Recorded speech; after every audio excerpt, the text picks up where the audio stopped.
आ जाएगा, लेकिन यहाँ से मोटा मोटी आप चीज को मतलब समझ पाएंगे। देखिए हम लोग कारखाना अधिनियम 1948 पढ़ रहे हैं, उसमें जो है वयस्क कामगारों की कार्य की घंटा की बात जो है अध्याय 6 में इसका धारा 51 से 66 के बीच में जो है चर्चा किया गया है। तो इसमें जो काम करने वाले जो मजदूर हैं उनके क्या क्या प्रावधान किया गया है, इसको हम लोग देखते हैं। धारा 51 में कहा गया है कि साप्ताहिक घंटे कि एक कर्मचारी एक सप्ताह में अधिकतम जो है 48 घंटा से ज्यादा काम नहीं कराया जा सकता। 6-8-48। हाँ, किसी भी परिस्थिति में जो है 6 दिन 8 घंटे। हाँ, ये बात जो है साप्ताहिक घंटे की बात कहा गया है, 51 में कहा गया है। धारा जो है 52 में कहा गया है कि साप्ताहिक अवकाश मतलब कि एक सप्ताह में कम से कम एक दिन की व्यवस्था जो है छुट्टी देना पड़ेगा। अगर संडे को नहीं मिलता है तो उसके जगह वहाँ के जो प्रबंधक है उसके अनुसार दूसरे दिन भी छुट्टी दिया जा सकता है। निश्चित नहीं है कि आप संडे को ही अवकाश लेंगे, हो सकता है कि वहाँ के प्रबंधक द्वारा आपको अदर डे में भी, लेकिन सप्ताह में एक दिन की छुट्टी दी जाएगी। ये बात कहा गया है आपको धारा 52 में कहा गया है। इसके बाद धारा 53 में कहा गया है कि प्रति कलात्मक अवकाश दिन मतलब कि अगर आपको संडे को अवकाश नहीं मिलता है किसी कारणवश, किसी भी परिस्थिति में अगर संडे को चाहे सप्ताह में अवकाश नहीं मिलता है तो उसके बदले में जो है 53 में बात कहा गया कि उसके बदले में जैसे हम लोग रेस्ट लेते हैं, रेस्ट लेते हैं तो आपको 2 महीना के अंदर में ले लेना अनिवार्य है। ये बातें कहा गया है, आपको 53 में कहा गया है। अब 54 में कहा गया, धारा 54 में कहता है कि दैनिक घंटा, यही 51 में साप्ताहिक घंटा कह रहा है।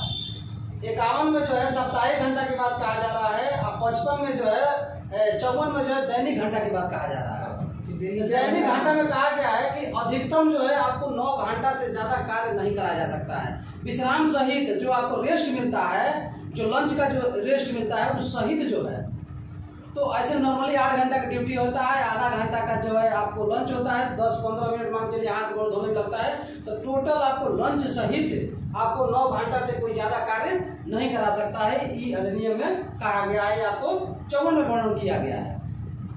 55 और इसके बाद धारा 55 में कहा गया है कि विश्राम का अंतराल आपको कितना देर रेस्ट करना है, कितना देर पर आपको रेस्ट करना होगा, ये बात कहा गया है। इसमें कहा गया है कि अधिकतम 5 घंटा, अगर लगातार आप अधिकतम 5 घंटा तक ही आप कार्य कर सकते हैं। माने अगर हम 5 घंटा काम कर लिए तो हमें आधा घंटा रेस्ट देना पड़ेगा। उसमें 30 मिनट का जो है रेस्ट का प्रावधान किया गया है। विशेष परिस्थिति में जो वहाँ के प्रबंधक के अनुरोध पर या लिखित प्रमाण पर जो है आपको विशेष परिस्थिति में 6 घंटा तक काम कराया जा सकता है, लेकिन 6 घंटा से ज्यादा नहीं करा सकता। आगे नॉर्मली आपको 5 घंटा ही है, लेकिन किसी कारणवश वहाँ का जो आपका जैसे CWM है, चाहे वहाँ के जो जहाँ भी आप कार्य करते हैं, जिस परिसर में काम होता है, तो वहाँ के विशेष अनुरोध पर या विशेष लिखित आधार पर जो है अधिकतम 6 घंटे तक ही आप कार्य कर सकते हैं। ये जो है विश्राम की बात कहा गया है, रेस्ट की बात कहा गया है, ये 55 में कहा गया है। इसके बाद 66 में, धारा 66 में कहा गया है कि कार्य की विस्तृति मतलब कि आपको कहा गया है कि आपको कितना घंटा कार्य करना है। आप एक दिन की ड्यूटी होता है तो कितने घंटे कार्य करेंगे, तो नॉर्मली आप जो है आपको 8 घंटा काम लिया जाता है, 8 घंटा कार्य लिया जाता है 56 ना। अधिकतम जो है आपको 8 घंटा का, लेकिन आपको अधिकतम 10.5 घंटा तक कार्य लिया जा सकता है। नॉर्मली 8 घंटा होता है, लेकिन अधिकतम जो है 10.5 घंटा तक कार्य लिया जाता है टाइम मिला के। हाँ, लेकिन विशेष परिस्थिति में, विशेष परिस्थिति में जो नियोजक है, चाहे जो वहाँ के जो मालिक है, उसके विशेष परिस्थिति में आपको 10.5 घंटा से 12 घंटा भी किया जा सकता है, लेकिन इसके लिए आपको लिखित आदेश चाहिए, चाहे उसके मतलब कि आदेश पर ही आप करेंगे। नॉर्मली जो आपको 8 घंटा होता है, अधिकतम जो है 10.5 घंटा, विशेष परिस्थिति में आपको 12 घंटा के बाद कहा गया। ये जो है 56 में बात कहा गया है।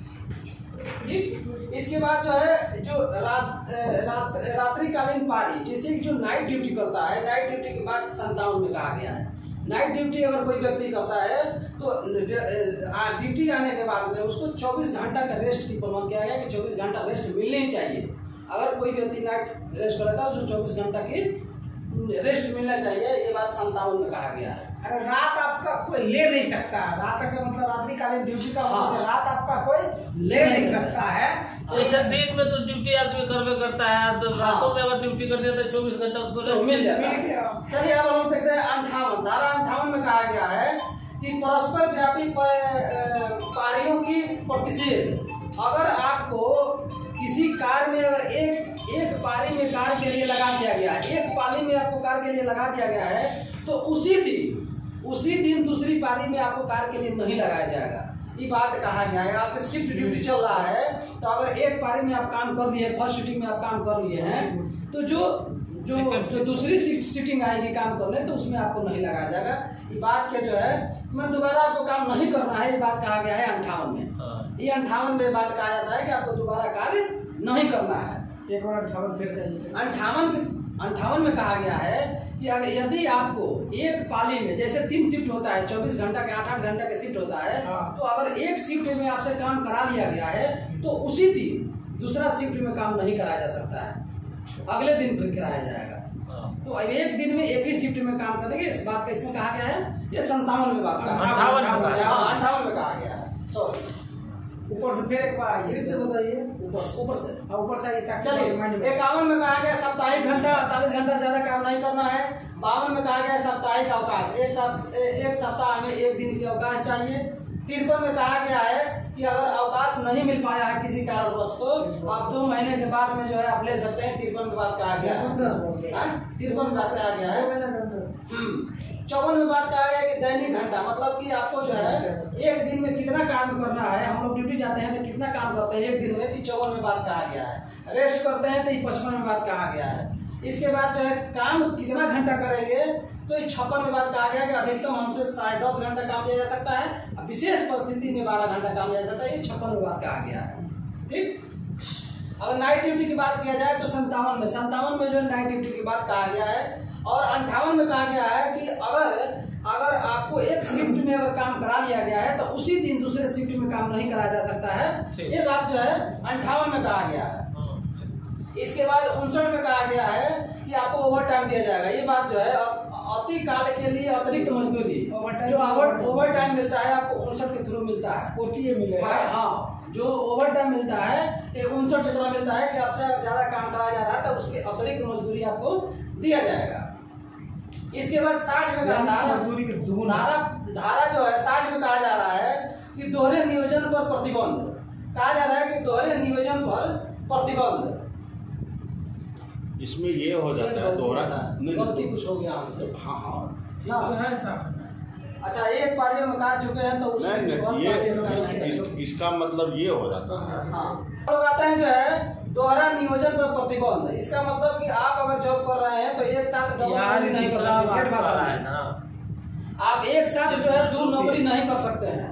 अरे ये जो है धारा 58 में जो बात कहा जा रहा है, गलती से बोला गया था, इसमें त्रुटि हो गया है।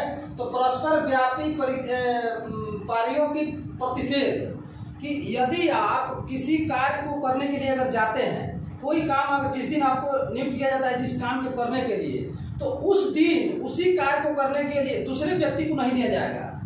इसका मतलब यही हुआ कि परस्पर यानी आपका काम आप ही करेंगे, उस दिन आप ही करेंगे। छूट जाएगा दूसरों को भेज देंगे तो हम करेंगे, छूट जाएगा तो दूसरा दिन दूसरे को भेजा जाएगा। लेकिन उस दिन जो है उसी कार्य को करने के लिए दोबारा व्यक्ति को नहीं भेजा जाएगा। इसका मतलब यही हुआ। एक टीम चला गया फिर दूसरा टीम हो जाएगा। तो परस्पर व्यापी पारियों के प्रतिषेध मतलब दोबारा पारी को नहीं भेजा जाएगा। ये बात जो है 58 में कहा गया है। 59 में कहा गया है कि आप अगर ओवर टाइम करते हैं तो आपको अतिरिक्त मजदूरी दिया जाएगा। ये 59 में बात कहा जाएगा। दैनिक मजदूरी के घंटे से दुगुना। इसके बाद जो है दोहरे नियोजन पर प्रतिबंध।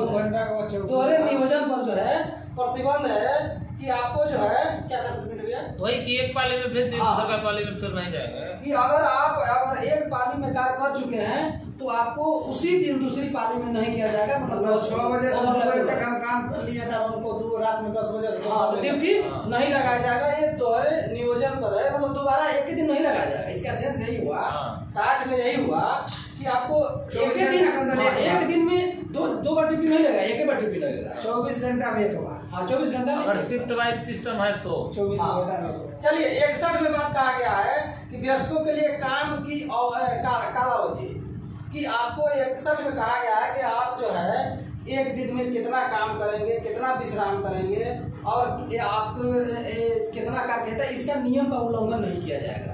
ये बात कहा गया है कि आपका जो फिक्स हो चुका है कितना घंटा काम करना है, इतना विश्राम करना है आपको, यानी ऊपर जितना जितना बात बताया कि उल्लंघन नहीं होगा। उल्लंघन नहीं किया जाएगा। ये वयस्कों के लिए काम की अवधि जो है दिया गया है, तो इसका उल्लंघन नहीं किया जाएगा। आपको 61 में बात कहा गया है। ठीक, जैसे मान लीजिए कि अभी चीज दिया रहा कि मान लीजिए 12 घंटा 10 घंटा करना है, तो उसका अगर ज्यादा कराया जाएगा तो उल्लंघन होगा। ये बात 61 में कहा गया है। ठीक, 62 में कहा गया है कि वयस्क कामगारों के लिए रजिस्टर, एक रजिस्टर होगा जहाँ कामगार काम करते हैं तो उनकी रजिस्टर होगा, उसमें जो है नाम लिखा जाएगा, क्या काम कर रहे हैं, किस पाली में काम, सारा विवरण जो है ये 61 में 62 में बात कहा गया है कि कामगारों के लिए रजिस्टर मतलब अटेंडेंस रजिस्टर होगा, होता है काम अटेंडेंस रजिस्टर होगा। उसमें जो है आपको आपका अटेंडेंस लगेगा, बाकायदे काम लिखा जाएगा कि आप काम कहाँ करने जा रहे हैं। ये सब सारी बात जो है 62 में बात कहा गया है। अब आते 63 में कहा गया है कि कार्य के घंटों की धारा 61 के तहत सूचना, मतलब कि कार्य कितने घंटा दे रहे हैं नहीं दे रहे, ये धारा 61 है, उसके तहत जो है आपको सूचना देना है। इसी के तहत जो 61 है, 62 है, तो इसके तहत सूचना देना है। और कहा गया है कि जो 62 के अधीन रजिस्टर है उसके अनुरूप होना चाहिए। दोनों मैच करना चाहिए। हाँ, दोनों मैच करना जैसे चाहिए। मान लीजिए कि 61 में कानून बना दिया गया कि भाई इतना घंटा इतना ये तरह से काम करना है, हाँ। और 62 में तो भाई रजिस्टर में जो आप लिखे हैं कुछ और तो गड़बड़ हो जाएगा। इसलिए 61 और 62 दोनों अनुरूप होना चाहिए। अनुरूप 63 में बात हाँ, ये 63 में कार्य के घंटों की धारा जो 61 और 62 के जो है अनुरूप होना चाहिए, बात आप कह सकते हैं। और बात है धारा 63 में कहा गया है कि 64 में धारा 64 में कहा गया है कि छूट वाले नियम बनाने की शक्ति। ये जो है पहले नंबर पे जो भी इसमें नियम कानून में छूट देना है, कुछ भी करना है तो राज्य सरकार का विषय है। राज्य सरकार इस पर कानून बना सकती है, अपने अनुसार जिस परिस्थिति के अनुसार वो अपना नियम कानून बना सकती है। उसमें कहा गया है, इसमें कहा भी गया है कि नियम बनाएगा तो इस बात को ध्यान रखेगा कि कार्य दैनिक कार्य जो है 10 घंटा से अधिक नहीं हो, आप विश्राम सहित 12 घंटा से अधिक नहीं हो। जो नियम बनाएगा तो इस बात को देखेगा, वो उसको अध्ययन करेगा कि इससे ज्यादा नहीं होना चाहिए, इसको ध्यान में रख कर नियम बनाया जाएगा। और सप्ताह में आपको 60 दिन से 60 घंटा से 60 घंटा से अधिक काम नहीं होना चाहिए। 12 घंटा है ना काम, तो आपको जो है सप्ताह में 60 घंटा से अधिक काम नहीं होना चाहिए, एक दिन में 10 घंटा से अधिक नहीं होना चाहिए, विश्राम सहित 12 घंटा से ज्यादा नहीं होना चाहिए। बात के नियम बनाते समय ध्यान रखा जाएगा। चलिए हम लोग आते हैं 65 में। 65 में कहा गया छुट्टी के अवकाश देने की शक्ति। 65 में कहा कि छुट्टी आपको कौन देगा, इसके विषय में शक्ति के विषय में छुट्टी के देने की शक्ति के विषय में जो है 65 में बात छूट का आदेश देने का। अच्छा, छूट का आदेश है, छुट्टी नहीं आदेश है, ये छूट का आदेश है। आपको जो सुविधा दिया जा रहा है, सुविधा के विषय में जो आदेश जो है वो 65 में बात कहा गया है। हाँ, मतलब जैसे काम का घंटा आधे घंटा कम में करिएगा, 66 में छूट के देगा। हाँ, 66 में कहा गया कि स्त्रियों के कार्य के घंटों से संबंधित जो है अतिरिक्त प्रावधान, ये जो है स्त्री के कार्य के घंटों का जो है अतिरिक्त प्रावधान जो है किया गया है। इसमें कहा गया है कि स्त्रियों से जो है ना 9 घंटा से ज्यादा कार्य नहीं लिया जाएगा, अब विश्राम सहित 9 घंटा स्त्रियों से। ये भी कहा गया है कि स्त्रियों का जो ड्यूटी होगा सुबह 6 बजे से PM 7 बजे के बीच में ही आप लगा सकते हैं। किसी भी परिस्थिति में आपको नाइट ड्यूटी नहीं लगेगा, मतलब कि 11 PM 11:30 बजे रात से लेकर 5 बजे सुबह तक ड्यूटी किसी भी परिस्थिति में महिला। लेकिन स्वास्थ्य सुविधा प्रशासनिक ठीक है, अपवाद है तो देखा जाएगा। अरे भाई नर्सिंग वर्सिंग जो है स्वास्थ्य ये सब जो है 51 से 66 तक। तो 51 से 66 में हम कोई काम शुरुआत करते हैं, अगर कहीं भी कारखाना में जाते हैं तो उसके गतिविधि को समझना चाहिए कि उसका क्या नियम है, क्या कानून है, कितना काम कराएगा। ऐसा नहीं कि जो है ना काम करवाने के चक्कर में जाने ले लेगा, या फिर हम सकेंगे कि नहीं सकेंगे। अगर स्त्री है तो उसके अनुकूल वातावरण है कि नहीं है, ये तमाम चीजों को पहला ही जो है कारखाना अधिनियम 1948 ईस्वी में धारा 51 से लेकर 61 तक वयस्क लोगों के लिए निर्धारित किया जा चुका है। 51 से 66 तक निर्धारित किया जा चुका है। और वो 51